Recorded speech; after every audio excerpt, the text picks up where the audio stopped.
بسم اللہ الرحمن الرحیم۔ فیصل مشتاق جیل کی سیاہ ظالم سلاخوں میں اسے اپنا دم گھٹتا محسوس ہو رہا تھا۔ اپنوں سے جدائی کا غم ناقابل برداشت تھا۔ وہ دن رات پچھتاوے کے آنسو بہاتے مگر بے سود۔ گزرا وقت کبھی اس کے ہاتھ نہ آ سکتا تھا، بلکہ پردے سکرین کی مانند اس کے سامنے تمام مناظر چلنے لگتے۔ کوئی بھی عورت اسے طعنہ دیتی تو یہی کہتی، کیسی سیاہ عورت ہو، ذرا حیا نہیں آئی۔ وہ روتی چیختی بلکتی رہتی، مگر جیل کی یہ سلاخیں اس کی دردناک زندگی اور موت کی جگہ بن چکی تھیں۔ وہ اپنے باپ کی اکلوتی بیٹی تھی۔ ماں باپ بہت ہی غریب تھے۔ باپ مزدوری کر کے جو بھی کماتا اس سے 2 وقت کی روٹی کھا لی جاتی۔ اس کا چچا زاد رشید شروع سے تو اس پر مرتا تھا، مگر وہ اسے گھاس نہ ڈالتی۔ اسے شروع سے ہی امیر زادوں کی بیوی بننے کا شوق تھا۔ روٹی کو تو وہ ترس چکی تھی، جوان ہوئی تو ارمان بھی جوبن پر آ گئے۔ گلی کے کئی لڑکے اس پر مرتے تھے۔ بے حد حسین تھی، اسی لیے غرور بھی کرتی۔ جلد ہی اس نے ایک آدھ لڑکے سے بات کرنے کے بعد کھانے منگوانے شروع کر دیے۔ وہ اپنی عزت کی حدود کو جانتی تھی، مگر اس کا مقصد صرف باہر کی دنیا گھومنا اور کھانا پلانا تھا۔ باپ کو اس کے حالات کا علم ہوا تو اس نے زبردستی چچا زاد رشید سے نکاح پڑھوا دیا۔ اب وہ رشید کی بیوی بن کر اس کے گھر رہتی۔ رشید جو کہ سموسوں کی ریڑھی لگاتا تھا، شادی کے شروع میں تو وہ اچھا خاصا کھلاتا رہا، مگر آہستہ آہستہ وہی پرانے دن آنے شروع ہو گئے جب وہ بھوک سے بے حال ہوا کرتی تھی۔ رشید تو اسے بالکل ناپسند تھا۔ وہ اسے محبت سے دیکھتا بھی تو اسے خوب ڈانٹتی اور اپنی طرف دیکھنے سے بھی منع کر دیتی۔ رشید بھی اس کے حسن کا اسیر تھا اور اب تو اسے اولاد کی خواہش تھی، مگر نازیہ جانتی تھی جو اسے پیٹ بھر کر کھانا نہیں کھلا سکتا وہ اس کی اولاد کو کیا کھلائے گا۔ اسی لیے اس نے اولاد نہ پیدا کرنے کی ٹھان لی۔ اب رشید بھی روز آگ بگولا ہوتا اور خوب مار پیٹ کرتا۔ وہ روز روز رشید کی مار پیٹ کھا کر تنگ آ چکی تھی۔ وہ کہیں دور ایک آزاد پنچھی کی طرح اڑنا چاہتی تھی۔ وہ اس ظلم سے نجات بھی حاصل نہیں کر سکتی تھی، کیونکہ جانتی تھی وہ والدین کے گھر واپس بھی نہیں جا سکتی، کیونکہ وہاں فاقوں کے طوفان منڈلا رہے تھے۔ وہ خود سے تنگ آ گئی۔ کبھی کبھی دل کرتا خود کو ختم کر لے، لیکن پھر چاہ کر بھی کچھ نہ کر سکتی۔ رشید کا چھوٹا بھائی یعنی اس کا دیور بشیر، جو شہر کی فیکٹری میں کام کرتا تھا، اکثر ان کے گھر آتا اور شہر کی بڑی بڑی باتیں کرتا، تو نازیہ کا دل بھی چاہتا وہ بھی شہر جائے، اس کے پاس ڈھیروں پیسے ہوں، پھر وہ ملکہ بن کے راج کرے۔ وہ جانتی تھی رشید کے پاس بھی اپنا گھر ہے، سونا موجود ہے اور بہت ساری رقم جمع کر چکا ہے، مگر پھر بھی وہ ان سب تک رسائی حاصل نہ کر سکتی تھی۔ اس نے رشید کے چھوٹے بھائی کو ہی زلفوں کا اسیر بنانے کی کوشش کی۔ جلد ہی وہ اس کھیل میں کامیاب ہو گئی۔ رشید کی ریڑھی پر کام کرنے والا ملازم افضل بھی اس کے حسن کا دیوانہ تھا۔ وہ انہی اچھے برے حالاتوں میں زندگی گزار رہی تھی کہ اچانک غم کی ایسی آندھی چلی جو سب خوشیاں اپنے ساتھ بہا لے گئی۔ وہ روتی رہی، بلکتی رہی، زور زور سے چیختی رہی، مگر کوئی اس کی مدد کو نہ آیا۔ اس بھیانک رات میں نقاب پوش ڈاکوؤں نے زبردستی گھر میں گھس کر فائرنگ کی۔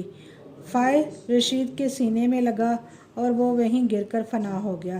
رات کے اس پہر جب سب آرام کی نیند سو رہے تھے، اس نے اپنی چیخوں سے سب کو جگا دیا۔ اس کی دردناک چیخوں سے ہر کوئی غم میں مبتلا ہوتا نظر آیا۔ گھر، زیور اور باقی پیسے سب اس کے نام ہو گئے۔ وہ سارا دن شوہر کی یاد میں روتی رہتی، پھر جلد ہی شہر چھوڑ کر کہیں دور جا بسی، شاید اپنے خوابوں کے شہر، جہاں اسے کوئی روک ٹوک نہ تھی، جہاں وہ اپنی مرضی سے زندگی گزار سکتی تھی، جہاں وہ اپنے مرضی سے اپنے محبوب کی سرگوشی میں جی سکتی تھی۔ لیکن کبھی کبھی چیخ اٹھتی۔ روز رات کو سوتے ہوئے اس کا ضمیر اسے بے چین ہو کر کچھ کہہ کے پکارتا، مگر پھر وہ خیالات کو جھٹک کر سو جاتی۔ شہر میں آ کر اس نے محبوب کو بھی چھوڑ دیا۔ اب وہ نئے کاموں میں ملوث ہو گئی۔ شراب نوشی، حسین راتیں اس کی زندگی کا محور بن چکی تھیں۔ وہ ان کالے دھندوں میں روز منہ کالا کرتی اور پھر تھک ہار کر سو جاتی، مگر معاشرے کے سامنے وہ ایسی شریف عورت تھی جس کا سہاگ ظالم دیور نے ہی اجاڑ دیا، جو بیچاری شوہر کے غم میں جگہ جگہ دھکے کھاتی رہی اور پھر بالآخر بڑے شہر جا کر رہائش اختیار کر لی، جہاں فیکٹری میں کام کر کے 2 وقت کی کھا لیتی، مگر حقیقت تو اس کے برعکس تھی۔ وہ اپنی زندگی میں کھل کر جینا چاہتی تھی۔ وہ سب اقدار، روایات اور اصولوں کو بھول کر باغی ہو چکی تھی۔ بڑے سے بڑے جرم بھی اس کے لیے معمولی ہو گئے۔ کبھی کبھی گاؤں چکر لگاتی تو وہی معصوم نازیہ بن جاتی جس کا سب کچھ ایک بھیانک رات میں لٹ گیا تھا۔ پولیس نے اس کے دیور بشیر پر بہت تشدد کیا، پھر بالآخر وہ اس نتیجے پر پہنچے وہ قاتل نہیں۔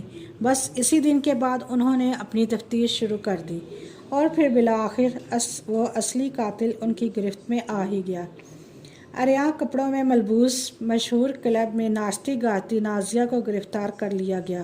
اسے اپنی گرفتاری پر شدید غم و غصہ تھا۔ وہ جانتی تھی کہ اس کا یہ راز بھی کوئی نہ جان پائے گا، مگر پھر اس کی گرفتاری نے ثابت کر دیا تھا کہ پولیس آخر پولیس ہے۔ لیڈی انسپکٹر نے اسے خوب پیٹا۔ وہ بار بار اس کے جرم کی داستان پوچھ رہی تھی، مگر نازیہ تھی کہ بس رونی صورت بنا کر یہی کہتی، میں نے کچھ نہیں کیا۔ روز اسے خوب مار پڑتی۔ آخر جسم کے زخموں کی خاطر تنگ آ کر اس نے حقیقت آشکار کر دی۔ رشید مجھ پر ہمیشہ ظلم کرتا تھا، اچھا پیسہ ہونے کے باوجود اچھی روٹی نہ کھلاتا تھا، روز مارتا، کبھی کہتا اولاد پیدا کرو۔ میں اس سے اکتا گئی تھی۔ پھر اس کا بھائی شہر سے آیا تو میں نے اسے زلفوں کا اسیر بنا لیا۔ ادھر رشید کی ریڑھی پر کام کرنے والے فضل کو بھی میں نے اپنا دیوانہ بنا لیا۔ افضل کا کچھ بدماشوں سے رابطہ تھا۔ میں نے افضل کے ساتھ مل کر اپنے شوہر کو ختم کرنے کا منصوبہ بنایا۔ میں جانتی تھی میرا دیور شراب کا عادی ہے، اکثر شراب پی کر ہمارے ہی گھر آ جاتا۔ اس روز بھی اس نے خوب پی کر میں نے اسے نیند کی گولیاں کھلا دیں اور اپنے منصوبے کو پورا کرنے کو تیار ہو گئی۔ افضل نے چہرے کو نقاب سے ڈھکا، اس کے ساتھ 2 اور لوگ تھے۔ وہ گھر میں داخل ہوئے تو میں نے اچانک شور کر ڈالا۔ میرا شوہر باہر آیا تو انہوں نے تھوڑی ہی لڑائی کے بعد فائر اس کے سینے پر مارا۔ میں وہیں پھوٹ پھوٹ کر رونے لگی، اپنے کپڑے بھی پھاڑنے لگی۔ پھر افضل کی اسی پستول سے بشیر کے ہاتھ پکڑا کر اسے صحن میں لٹا دیا، اور میں نے پولیس کو یہی بیان دیا کہ یہ ظالم میری عزت لوٹنا چاہتا تھا، اور میری عزت کے رکھوالے میرے ہی شوہر کو، اپنے سگے بھائی کو موت کی نیند سلا دیا اور صدمے سے بے ہوش ہو گیا۔ میں افضل کے ساتھ کئی دن شہر رہی۔ اس نے مجھ سے بے وفائی کی۔ میں نے اسے چھوڑ کر نشہ کرنا شروع کر دیا۔ میں نے اپنے آپ کو باغی کرنا چاہا۔ میں اپنی مرضی سے جینا چاہتی تھی، مگر ان سب میں غلط، صحیح، حرام، حلال، اقدار، روایات سب بھول گئی۔ میں بہت بری عورت ہوں۔ وہ اپنا بیان دیتے ہوئے پھوٹ پھوٹ کر رو دی۔ لیڈی پولیس نے بیان لکھنے کے بعد نازیہ سے کہا، اب پچھتانے کا کیا فائدہ؟ جب تمہیں اللہ نے عزت دی تو تم نے قدر نہ کی اور یہ سوچا کہ دنیا کو دھوکہ دے سکو گی، مگر تم بھول گئیں کہ اصل طاقت اللہ کی ہے۔ مجرم چاہے کتنا ہی چالاک کیوں نہ ہو، وہ اپنا جرم کبھی نہیں چھپا سکتا۔